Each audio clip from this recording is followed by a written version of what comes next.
Oi, muito bom dia para você. O Record News Rural está no ar. Continua comigo. Hoje a gente começa com boa notícia para a citricultura brasileira. A safra de laranja 2025-2026 deve ter um aumento de 36%.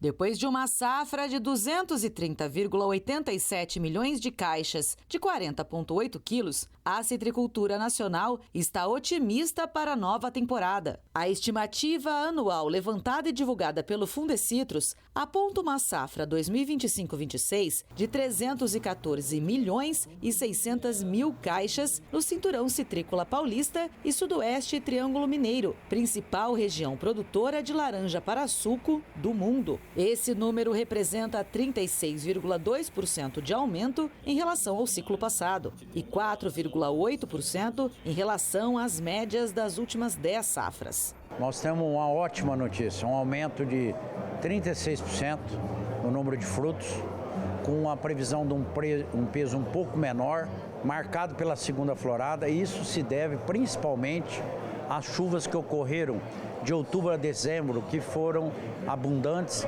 e uma temperatura nesse momento mais amena. Outro fator que interfere na estimativa de safra é o número de árvores produtivas. E tem mais laranjeiras adultas agora.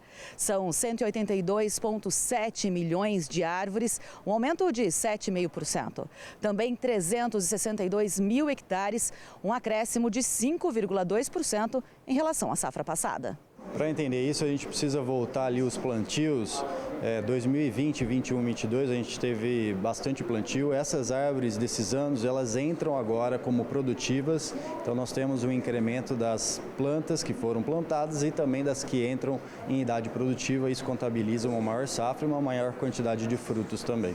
O greening, no entanto, continua preocupando o citricultor. Um levantamento do Fundecitrus aponta que cerca de 50% das laranjeiras adultas têm a doença, que afeta a produtividade com a queda prematura dos frutos. Se não fosse isso, a safra seria bem maior. Para essa safra, a gente espera um ligeiro aumento no aumento da incidência de plantas doentes e também na severidade, mas bem menor do que observado no ano passado, o que mostra que o citricultor está fazendo em relação ao melhor controle do inseto transmissor dessa doença está sendo bastante positivo, especialmente no quesito da rotação de inseticidas, que o inseto não tenha resistência. A gente estima que se não tivesse o greening, nossa safra poderia ser até 25% a 30% maior.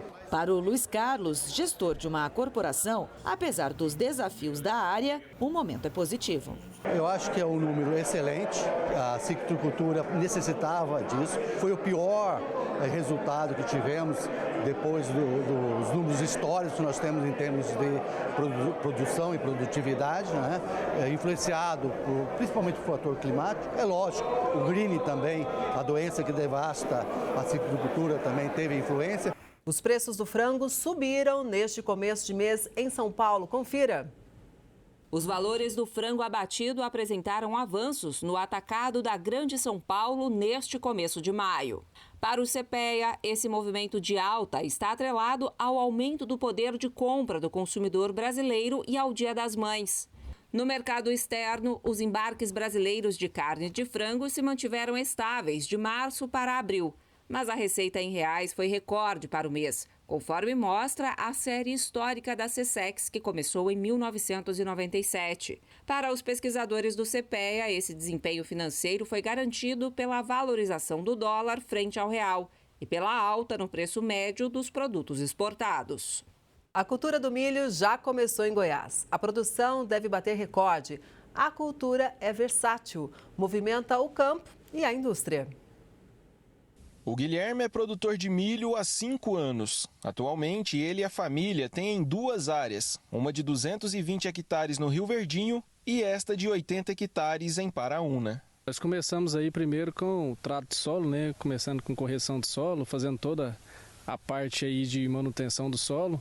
Depois a gente começa aí via plantio, faz o plantio, depois vem toda a parte cultural, né? Que é a parte das aplicações de fungicida, inseticida, produto biológico. Né, preparando o milho e dando condição para ele, depois a aplicação aí de nitrogênio, né, para que a gente dê condição do milho ter uma boa produção, depender do tempo também, e aí por fim a colheita.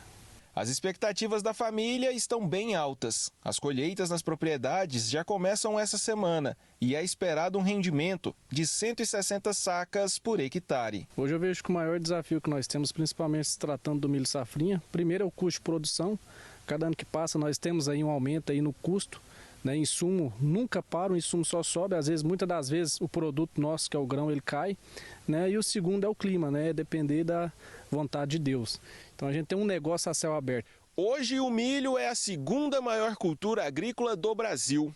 A Companhia Nacional de Abastecimento, a Conab, estima que a produção de milho nesta safra deve ultrapassar 122 milhões de toneladas, um crescimento de 6,1% em comparação à safra anterior. A área plantada também está maior, cresceu 0,4%, alcançando mais de 21 milhões de hectares. Com todos esses números, o Brasil é hoje o terceiro maior produtor mundial de milho, atrás somente da China e dos Estados Unidos. A expectativa do milho esse ano é muito bom, porque, como eu falei, choveu bem e está granando bem. Choveu desde o início, e então de 10 em 10 dias está vindo uma chuva boa. Pelo que nós estamos vendo, está granando bem o milho e eu acredito que esse ano vai ser recorde. O milho é um alimento nutritivo, versátil e benéfico à saúde humana. Olha, o milho está presente na nossa mesa todos os dias, né? Quer seja na farinha, no fubá, no farelo, contribui para a produção de ração, está presente aí no frango, no porco, na vaca, né? Na mesa que chega na carne que chega na mesa de cada um de nós. É um alimento extremamente rico. Para a indústria de alimentos, o milho é um prato cheio. O óleo é utilizado na formulação de margarinas, maioneses e molhos. O farelo serve para a ração animal de porcos, frangos e bois. E a farinha, o amido, a glicose, o fubá e o creme obtidos desse grão têm diversas utilidades. O milho é tão importante que tem um dia em sua homenagem, 24 de abril, o Dia Internacional do Milho. Hoje nós fazemos o biocombustível do milho, nós fazemos também ração para o gado, ração para suíno, ração para galinha. Então isso é muito bom para nós, produtores rurais, para nós aqui do Goiás e do Brasil inteiro e do mundo inteiro, né? O preço da tilápia subiu em abril, mas a oferta elevada de peixe limitou o aumento. As cotações da tilápia viva ou no gelo subiram em praticamente todas as regiões acompanhadas pelo CPEA. A valorização era esperada pelo setor, mas o aumento no preço acabou sendo limitado pela maior oferta, tendo em vista o fato de os peixes ainda estarem com peso elevado.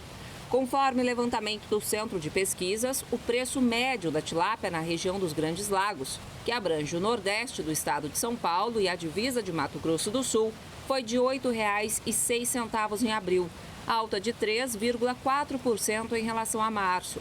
No mercado externo, o volume e a receita com as exportações de tilápia recuaram em abril comparado a março.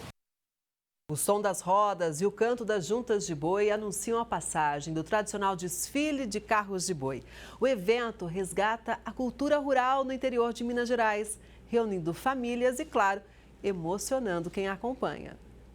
Quem não conhece este som é o rangido das rodas de madeira.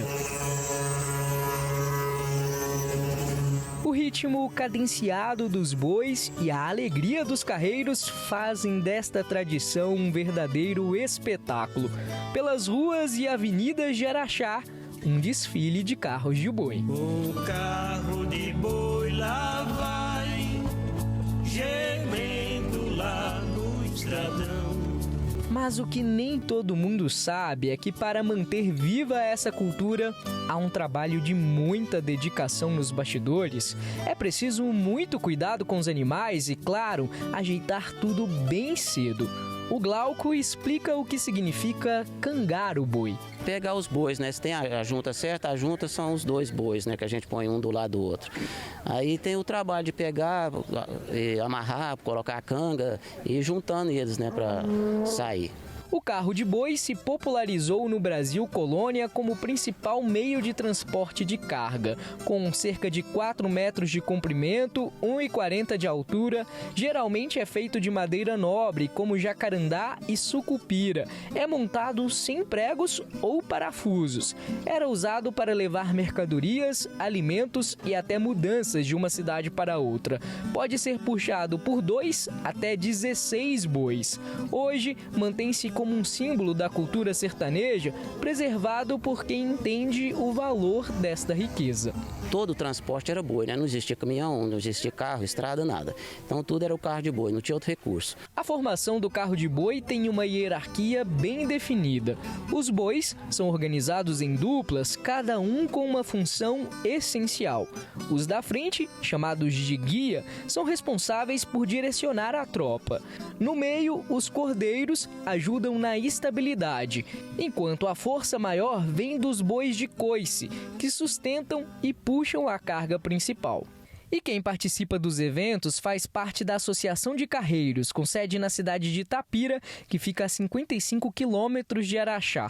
O grupo se reúne para preservar os costumes, organizar eventos e repassar o conhecimento para as próximas gerações. A tradição de carro de boi é uma tradição que já está acabando, porque ela é passada de pai para filho, né? Hoje nós estamos na 5ª geração da família da minha esposa e agora nós estamos passando para os meus filhos. Eu tenho 2 filhos, o João de 12 anos e o Tiago de 10. Então essa tradição é para que eles possam estar mantendo essa cultura, né, para as futuras gerações.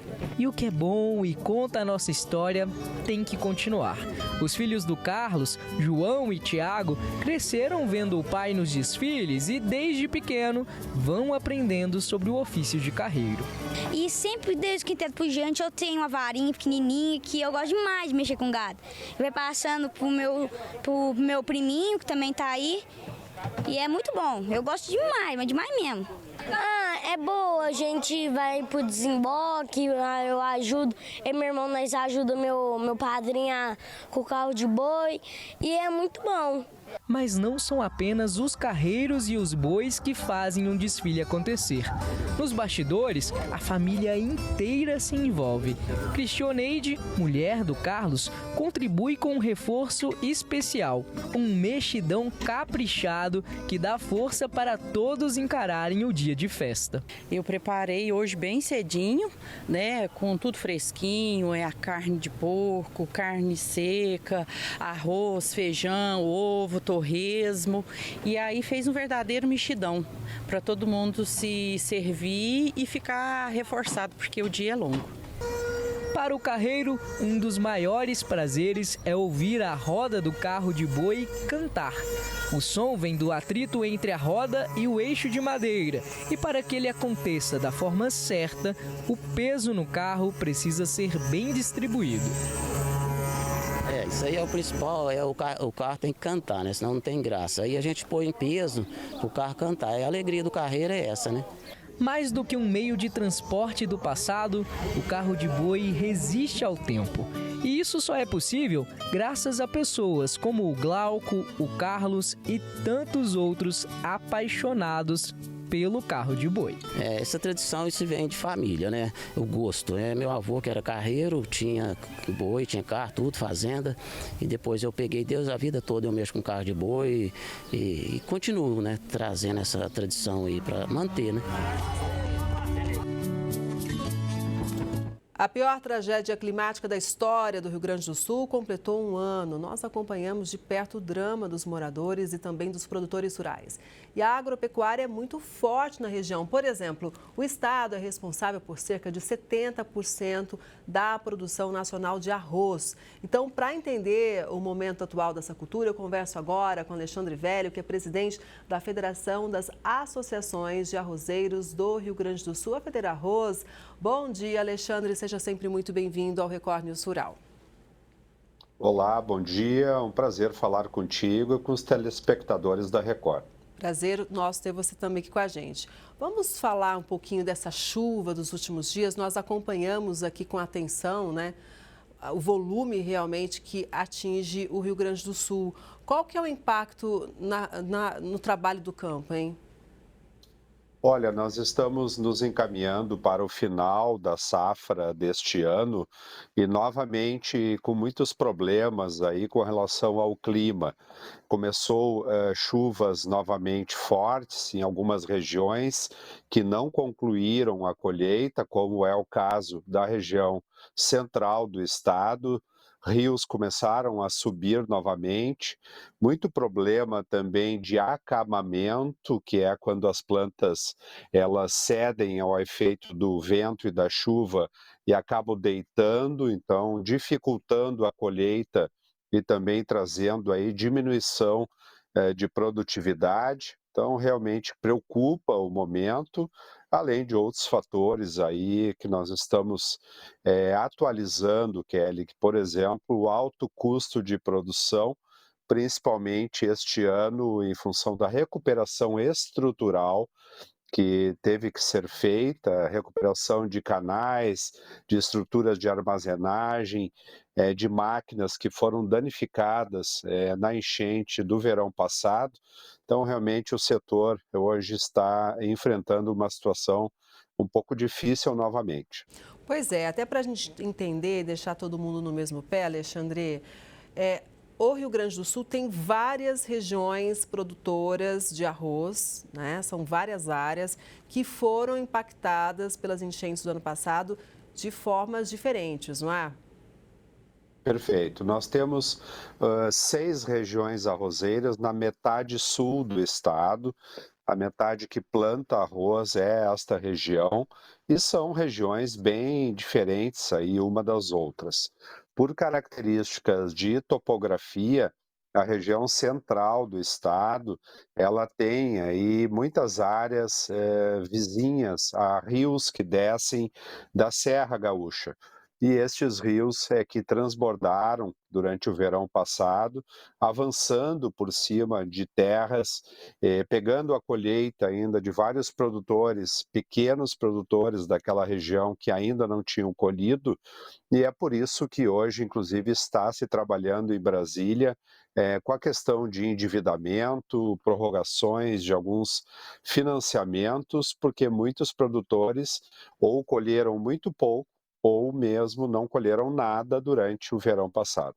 E como você mencionou, ainda tem essa questão de custos extras, né, que impactam, obviamente, no custo final do produtor, para tentar realmente recuperar todo esse prejuízo, inclusive com o maquinário. E isso tem trazido qual balanço neste momento em relação a preço, hein, Alexandre? Olha, o momento é extremamente preocupante, porque apesar de termos aumentado a área plantada este ano no Rio Grande do Sul e melhorado bastante a produtividade com relação à safra do ano anterior, nós temos hoje preços em torno de R$ 75 a saca de 50 quilos pago ao produtor. E este preço, Kelly, ele é de 10 a 15 reais abaixo do custo.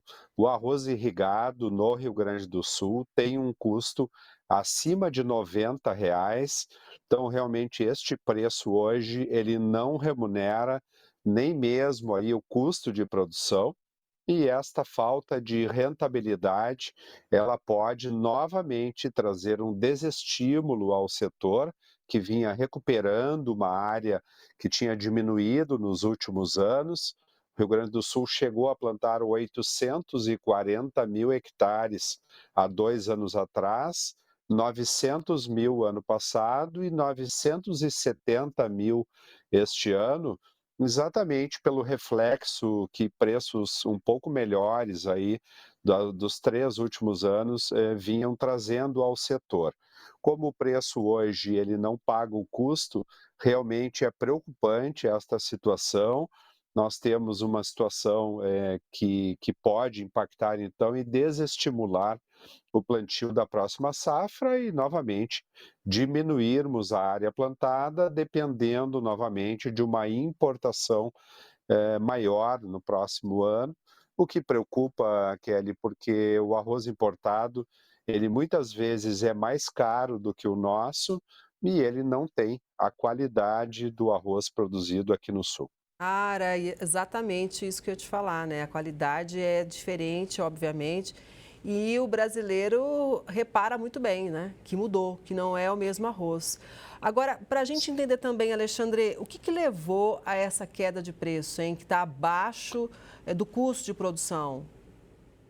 Olha, alguns fatores trazem aí uma interferência nos preços. Primeiro, claro, que uma área bem maior plantada no Brasil este ano, um volume maior de oferta no mercado interno, também aumentou a área e aumentou a produção nos países do Mercosul, Argentina, Uruguai, Paraguai, com mais arroz, e o principal mercado destes países do Mercosul é o mercado brasileiro, pelo tamanho do nosso mercado. O preço internacional também caiu um pouco, principalmente o preço americano, que é o nosso concorrente na exportação. Os americanos é que normalmente exportam para a América Central e também para o México, e então isso traz uma concorrência, a taxa de câmbio flutuando também, às vezes cai a níveis aí 5,50, 5,60, volta a subir em função dessa instabilidade política que nós temos hoje no Brasil.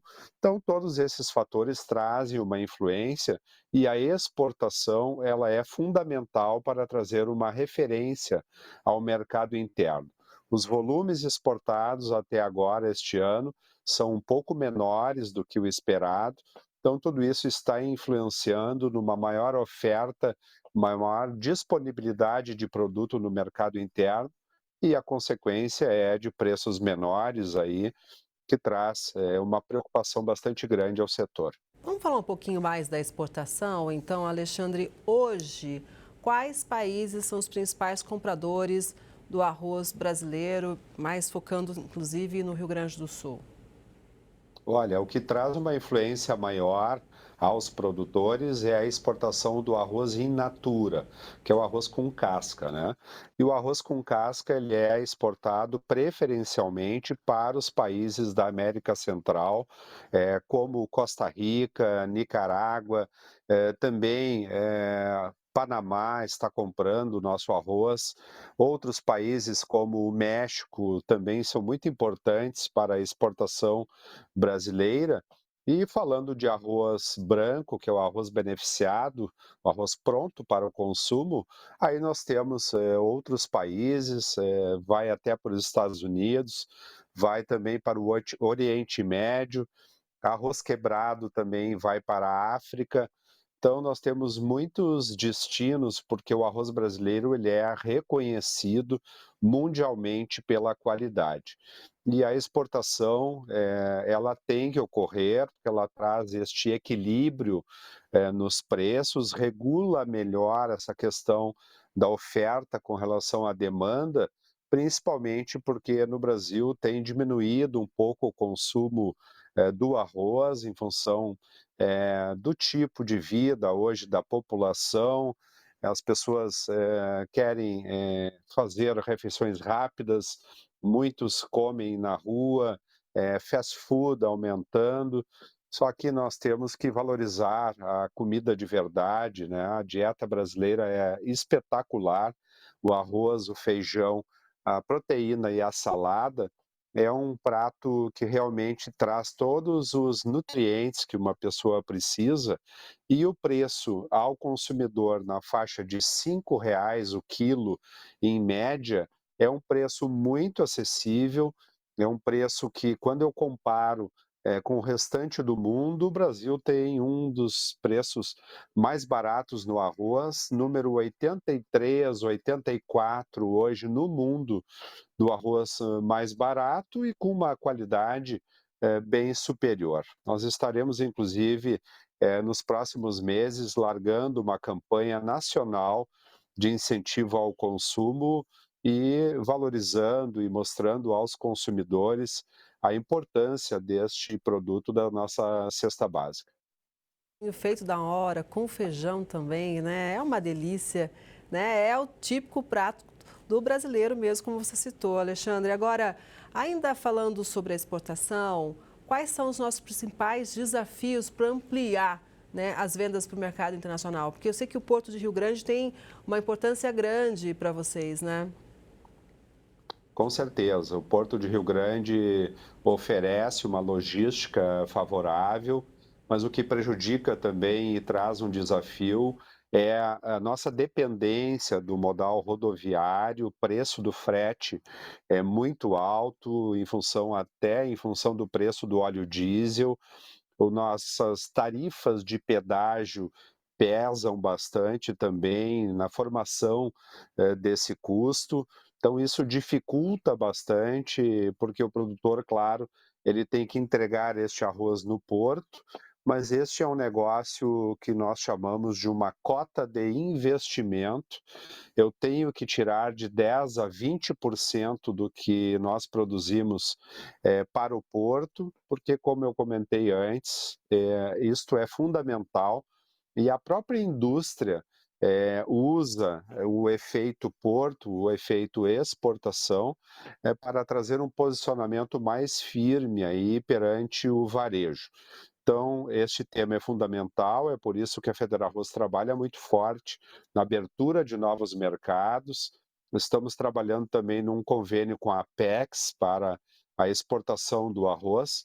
Tudo isso é muito importante para que a gente possa trazer uma mínima rentabilidade aos produtores, porque, obviamente, ninguém vai ficar numa atividade tendo prejuízo. O principal problema hoje do arroz é o alto custo de produção e também eu gostaria de mencionar a dificuldade com relação à carga tributária muito diferente entre os estados, que tira muito a competitividade da indústria gaúcha na venda para outros estados. Pois é, e no meio de tudo, só para a gente concluir, tem a expectativa do Plano Safra também, né? São cenários tão desafiadores e o produtor precisa de um apoio, né? São alimentos básicos da nossa mesa. Com certeza é um momento de muita expectativa também pelo anúncio do plano, né? Muita expectativa, preocupação com relação à taxa de juros, taxa Selic aumentando, com aí fortes indicativos que nós vamos chegar a 15% de taxa. Isso traz uma preocupação, porque isso também interfere neste custo de produção, a tomada de empréstimos.